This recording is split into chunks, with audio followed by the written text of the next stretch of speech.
I found an officer down. I knew him. They staged his suicide. It's murder. These guys killed a cop. I want to send a message. Chicago PD, new next Wednesday on NBC and Peacock. Murder, trafficking. The whole city is in grave danger. Do whatever we have to do to find them. You hear that? The Law and Order crossover event, Thursday on NBC and Peacock. This is Local 3 News at 11.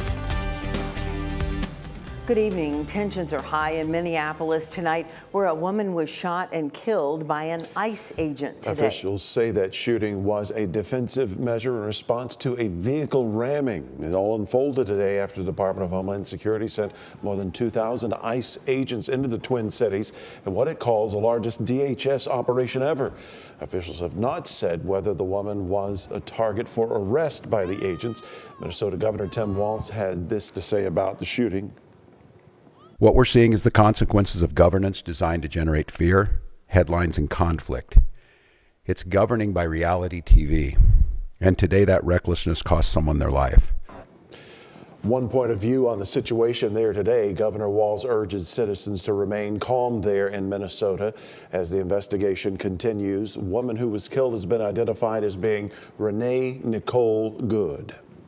Hamilton County commissioners met for the first time tonight since Mayor Weston Wamp announced he had canceled the deed swap at Enterprise South Nature Park. Local 3's Logan Dubel was there and has new answers about a traffic relief project that still threatens part of that park. Inside tonight's Hamilton County Commission meeting, less pressure and some new answers about a plan that's drawn controversy for the last several months. I wasn't surprised. I think, the power of the citizen is important when you're in an elected position. District 10 Commissioner Jeff Eversole reacting to Wamp's announcement. I think as a county, we've got to look at more than just large tracts of land to put new industry. Commissioners didn't address the deed swap, but a familiar face addressed them anyway. You'll be glad to know I'm not here because I have a problem this time. Melissa Ray, co-founder of Save Enterprise South Nature Park, thanked the group's supporters. And then there's that part of me that's just saying, what's next? Ray says the group is now exploring an ecological park survey, documenting Civil War artifacts, and restoring Old Summit Cemetery, a historic African-American graveyard. But still, there's still Hilltop Extension to figure out. In August, commissioners unanimously approved a $1.5 million contract to design a road extension and alleviate traffic off Exit 11. The resolution said, quote, new alignment is expected to impact an existing mountain bike trail. The original drawings I do not agree with. The original drawings had Hilltop Drive come alongside the interstate, then it cut into the park and went into at the corner of Volkswagen plant. It doesn't need to go that far. Ray says that's encouraging, and she's not deterred by the uncertainty of the commission's meeting times. She says she'll continue showing up at any time. We're going to be proactive rather than reactive, hopefully, for a while. Mayor Wamp did not address Enterprise South at tonight's meeting and left before the end. We have filed an open records request for the public responses on yourhamiltoncounty.com, the mayor's forum for responses about the proposed deed swap. At the Hamilton County Commission, Logan Dubel, Local 3 News. And Mayor Wamp asked the leaders of the nonprofit there to return the nearly $40,000 in donations they had received in the course of this petition process. Ray tells us she has not received requests for refunds, and she's received more than $1,000 in additional donations since the mayor canceled that swap. Commissioners discussed several other topics at the meeting today. We'll get into that later in the newscast. Now it's time to talk weather. Yeah, we want to know more about the changes and the timing. Yeah, we've got big stuff coming up, guys, for our Friday and Saturday storm alert weather days, both days, mainly Friday into the overnight and Saturday morning. We're going to see some really heavy rain moving through with the cold front. That is going to be a slow mover dragging across the Tennessee Valley, producing 3 to 4 inches of rain at least, and we could see localized higher amounts than that. That, of course, could lead to some flooding Friday night into the overnight of Saturday morning. Widespread across all counties with that risk, and Overnight, we're also looking Friday night into Saturday morning at 30 to 40 mile per hour wind gusts as well. That's good enough to knock down some tree limbs, maybe a few power lines, blow over some trash cans. So we're going to need to be super watchful with our weather Friday and through Saturday morning. There are some of those potential rainfall amounts. Again, widespread 3 inches, 4 inches possible in some spots, and even isolated areas could get even more than that. Right now we're at 52 in Chattanooga, 46 Cleveland, 49 in Dalton, 71 our high, 43 the low this morning. 71 warm, but the record high is 75 degrees. And our sky watchers checking in for the most part in the 60s. We did hit 70 in Trenton, Chatsworth, Unaka at 71 and 68 in Riceville. Moving through the next few hours, no big changes. Upper 40s, low 50s through the overnight, culminating with a low of 48. Then we'll climb up to 69 with mostly cloudy skies, very slight chance of a few sprinkles here and there. And it's going to be a little breezy through the day as well. 10 to 15 mile per hour winds with wind gusts up to 20 miles per hour for your Thursday. Now, coming up, we'll talk about the exact timing of when we can expect that rain to move in on Friday, how heavy it's going to be, when the heaviest rain will be, and we're also going to talk about some cold weather moving in behind the rain coming up in just a few minutes.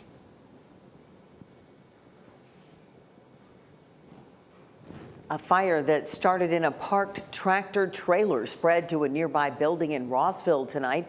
The business is an auto parts store, Race Engine Design. The fire is out now, and firefighters told our crew on the scene no injuries were reported. The cause of the fire is under investigation. We're learning more about so-called no-detect DUIs in the state of Tennessee. This morning, we told you more than 400 people were arrested for driving under the influence in 2024, who then tested negative for both alcohol and drugs. Tonight, we hear from a Chattanooga man who experienced this firsthand. Local 3's Grace Kramer joins us now in the studio with his story. And I understand this man said it was one traffic stop that turned into a nightmare. That's exactly right. Robert Officer was on his way home from McMinnville after celebrating his mother's life at her gravesite. He was driving through Saudi Daisy when he saw those red and blue lights flashing behind him. He told me he was not drunk or under the influence of any drugs. How much you drink tonight? Oh, I don't drink. It happened in May of 2022, and it was on a Sunday. The Tennessee Highway Patrol pulled Robert Officer over on May 8th, 2022 for suspected driving under the influence. I do believe you did take something as of right now, okay? Told him to give me the breathalyzer test. It's like he wouldn't give me the breathalyzer. So he did give me the sobriety test. I already told him, I said, man, I probably can't pass that because I have like medical issues. Officer failed his sobriety test and was taken into custody. He was given a blood test and had to stay in jail for 24 hours. After he bonded out, he tells me he learned he was fired from his coaching job at East Ridge High School. That night, everything was just shattered. Officer went to hearings for nearly an entire year to fight the charge before his toxicology report came back. Here's his attorney, Robin Flores, with the results. Blood alcohol was 0. The drugs took forever to get the results back, was 0. And we had the case dismissed, but the damage had already been done. In 2024, TBI says of the more than 1,600 blood tests that went through their labs, nearly 3% came back with no traces of substances. They sent Local 3 News this statement saying in part, quote, "There are various substances that may impair a driver, but for one reason or another may not be detected through our screening. The Bureau simply seeks to provide the best laboratory analysis possible, but each case must be considered in its totality." Robert Officer says that the DUI has been erased from his record, and he hopes more can be done in the future to prevent situations like his from happening again. I think it's wrong. I think something needs to be done about it. I understand they got a job to do, don't get me wrong. But also, it's a way they're going to have to do their job. Now, Officer did not get his coaching job back, and I have reached out to the Tennessee Highway Patrol for a comment. I'm waiting to hear back. I'll let you know. Grace, thank you. The stakes were high as Rob Reiner's son appeared before a judge today accused of murdering his parents. But things quickly changed when his attorney suddenly withdrew from the case. We're hearing from that attorney on why he stepped down. Stay with us.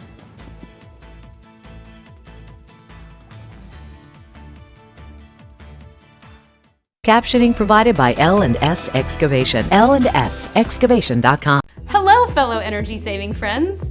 Here's something not everyone knows. In winter, set ceiling fans to turn clockwise on a low speed. Warm air rises, but we need it down here. With the clockwise direction, the fan blades push that warm air down without creating a breeze. Making this little change is a breeze itself. I think we're getting the hang of this energy efficiency thing, don't you? See you soon for more saving solutions, and we'll build a more energy efficient tomorrow together. Hi, I'm Pat with ProSource Home Buyers, and I buy houses cash. If you have a house and you want to sell it fast at a fair price, call me. I buy houses in any condition and any price range. I buy inherited houses, divorced houses, behind on payment houses. I even buy my tenant won't pay me the rent houses. Is your house in rough shape and needs thousands of dollars in repairs? Great, I love buying these houses. Whether vacant, abandoned, condemned, or foreclosure, I'll buy it. If you want to sell your house fast, call or click below for your local fair cash offer.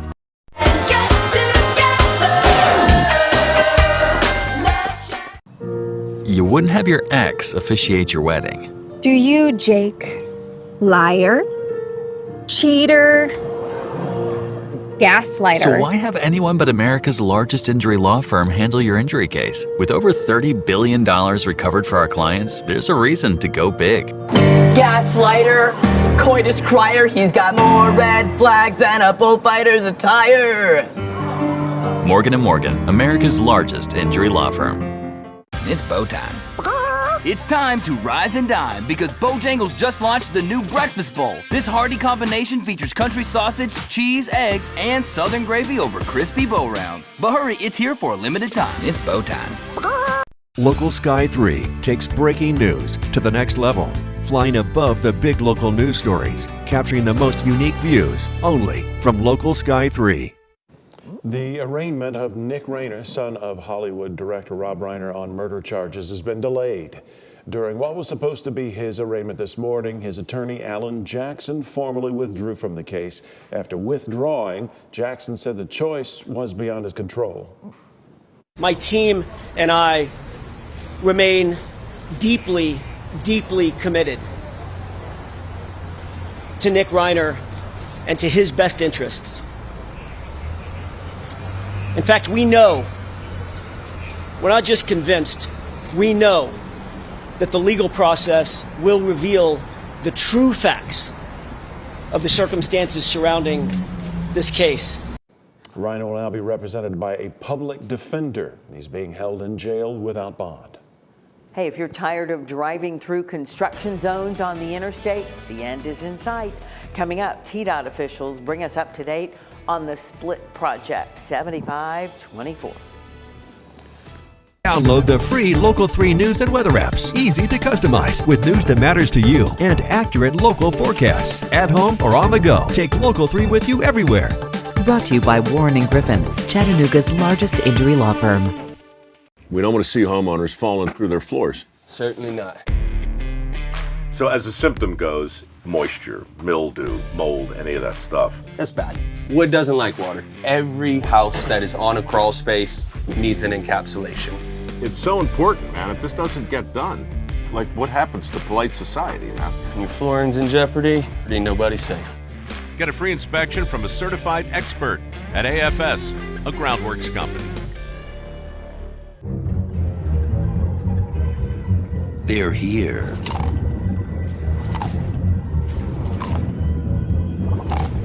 And they're looking for a winner. The return of Frenzy Instant Games. With so many prizes, you're going to need a bigger boat. Frenzy Instant Games, only from the Tennessee Lottery. Game-changing fun. Tempur-Pedic designed the Ergo Pro Smart Base to help you fall asleep more easily. It's the only smart base that features our exclusive Soundscape mode that synchronizes a gentle massage with relaxing sounds to help you drift peacefully off to sleep. Get a free $300 gift when you purchase any Tempur-Pedic, plus 72 months no interest. Denver Mattress, the easiest way to get the right Tempur-Pedic. Not all lawyers are the same. Who you choose to handle your injury case is important. We recently had a client come to us after another law firm tried their case and got them nothing. I took the case and got them $400,000. It really is just that easy.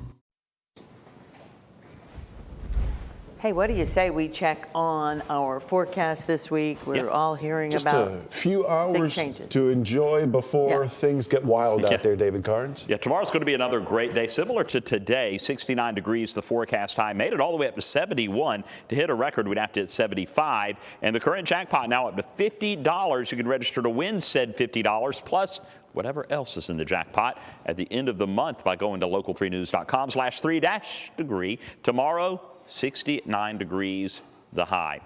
52 right now in Chattanooga, 46 in Cleveland, 52 in Scottsboro, Alabama. We are looking at the heavy rain on Friday into Saturday morning. Now, the rain is going to be with us on and off through the day Friday.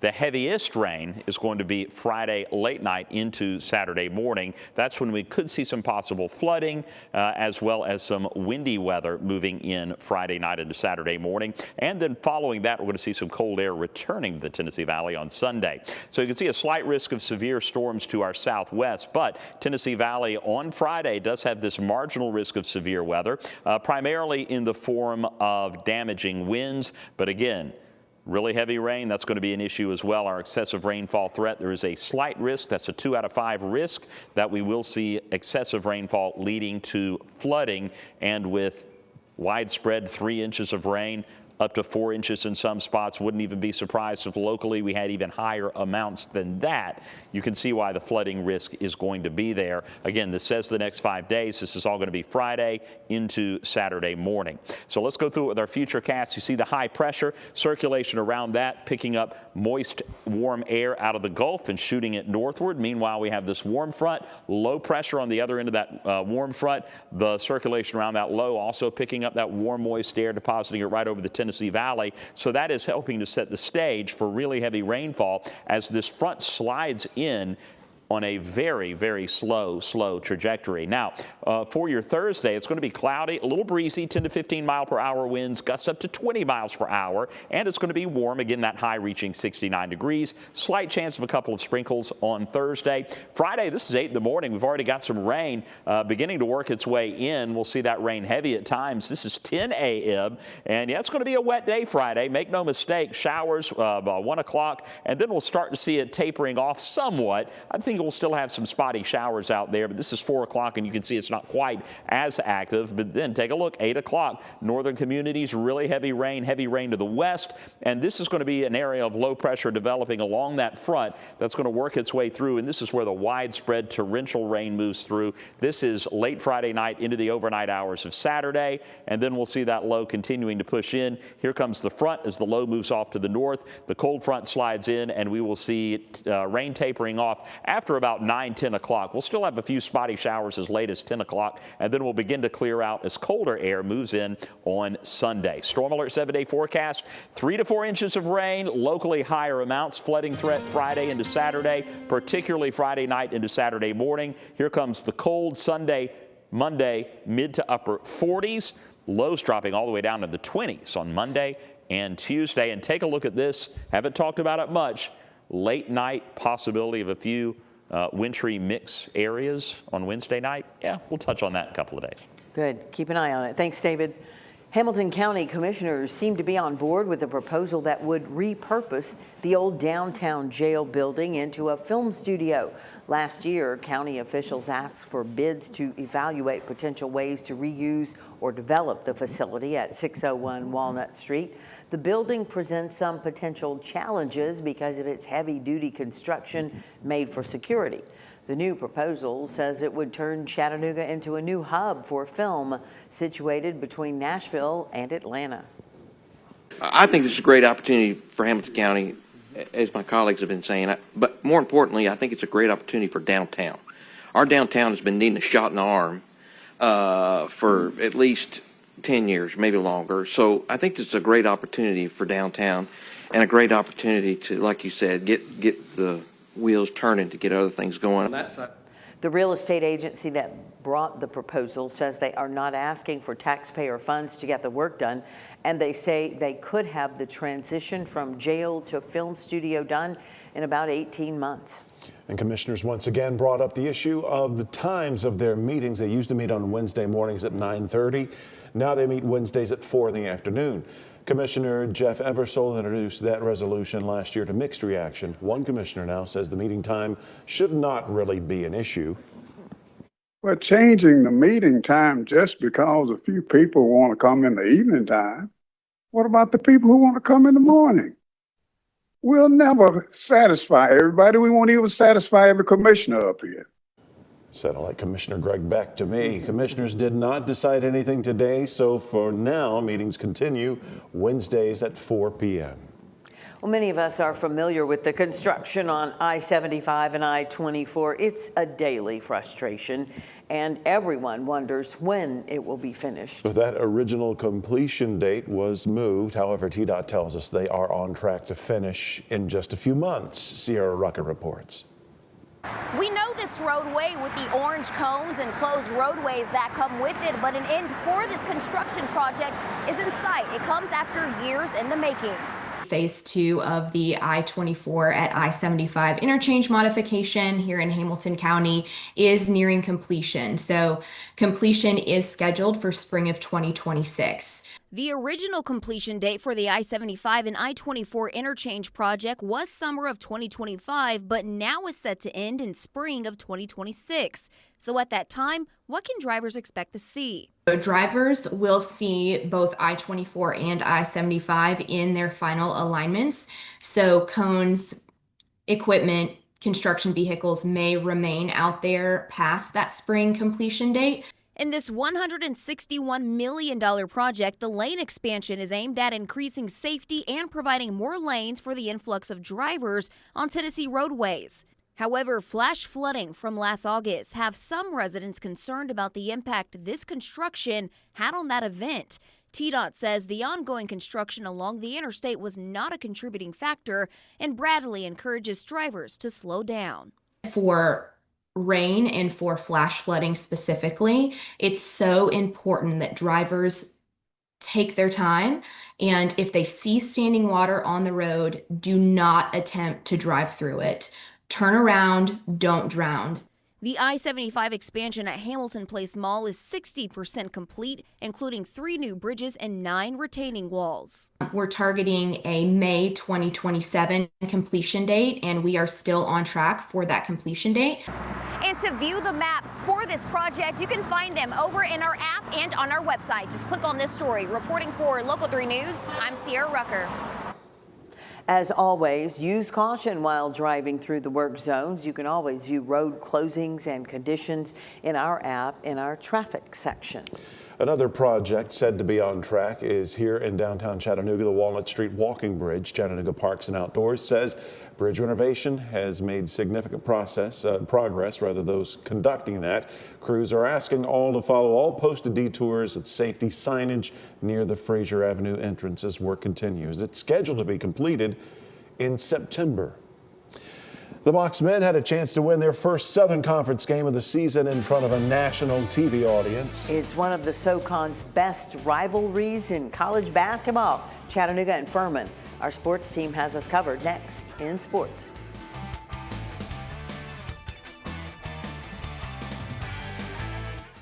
On the landing at the First Horizon Pavilion. Skate now through February 1st. O'Reilly World of Wheels is in Chattanooga this weekend at the Convention Center. Stop by to see these amazing wheels and have some fun with the family. While you're there, register to win a garage floor makeover from Orange Rhino or enter anytime at local3news.com. Are you ready? Game on. The time is now. She's on fire. You've seen the rest now. You want the best. Let's go! It's just huge for women's sports. We gon' keep on winning, keep winning. Come on. And he's on tonight. Are you ready for more? Hear us knocking at the door. Lay it on the line all day. There's no turning back. Cause I'm ready for the win. Electric. It's on ION, wherever you watch. Happy New Year! Start 2026 with exciting new furniture. Get big style, exceptional value, and interest-free financing at the Rooms to Go New Year's sale. Choose from fabulous living rooms, stylish bedrooms, elegant dining rooms, kids' rooms, patio furniture, top brand mattresses, and more. Remember, you get both 55-month interest-free financing with low monthly payments and great sale prices. It's the Rooms to Go New Year's sale going on now. Take a look around, and you'll see that spirit. It's not in short supply.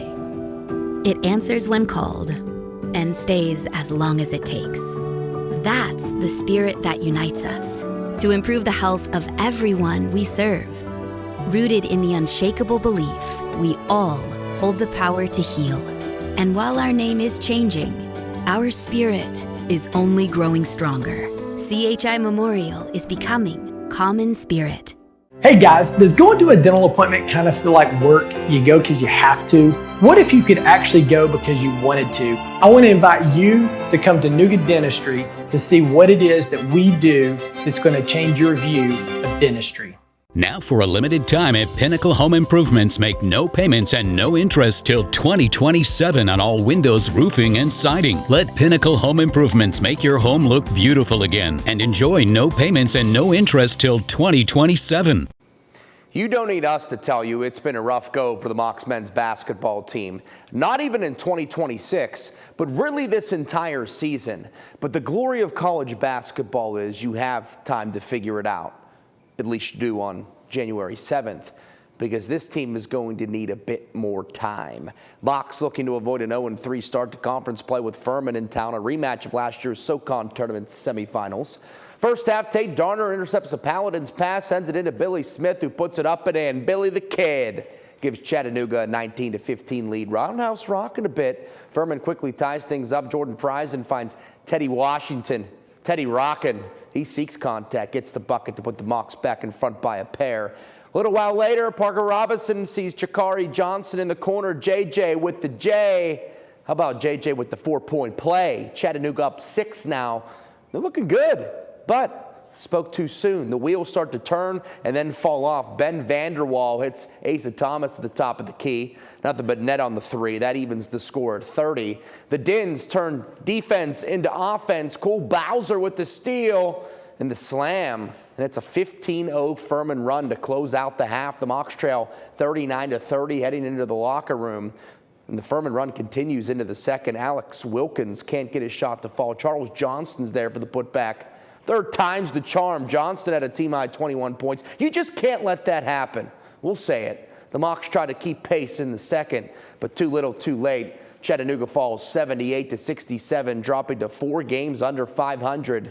Samantha Casano joins us with more from McKenzie Arena. This week at practice, Dan Earl harped on the fundamentals, but it was some of those basic things that were once again lacking in this 78-67 loss to Furman. For example, look at rebounding. The Mocs lost the battle of the boards for a 6th consecutive game. In fact, they've been out-rebounded in 9 of their 10 losses this season. It's going to be hard if we don't get better in that department, you know, and you've seen sometimes we played small. Again, you can't give in to, hey, we have a size differential, woe is me. So we played some more bigger guys tonight. We don't have the biggest lineup on, but those guys got to rebound the ball as well. So it's going to have to be a collective effort and just more grit and more toughness. There's also been a lack of consistency offensively. UTC was held scoreless for the last 5.5 minutes of the first half. Furman then proceeded to go on a 24-3 run that really broke open this game. And after starting SoCon play now 0-3, this is a team that needs answers sooner rather than later. With those slow starts and things like that, it starts with our defense. You know, we give up early buckets or mess up scout and things like that, and it leads to buckets and leads to early confidence from the other team. So I feel like on those lows of stretches that we have, our defense, you know, we miss a couple shots and then our defense just goes down and we don't fly around, we don't talk with the same communication that we did earlier in the game during our good runs. Once again, Jordan Friesen led Chattanooga in scoring. He had 25 points. The Mocs will look to bounce back on Saturdays. They are still in search of that first conference win of the year. UTC will play Samford as part of a men's-women's doubleheader at 4:30. For now, McKenzie Arena in Chattanooga, Samantha Casano, Local 3 Sports.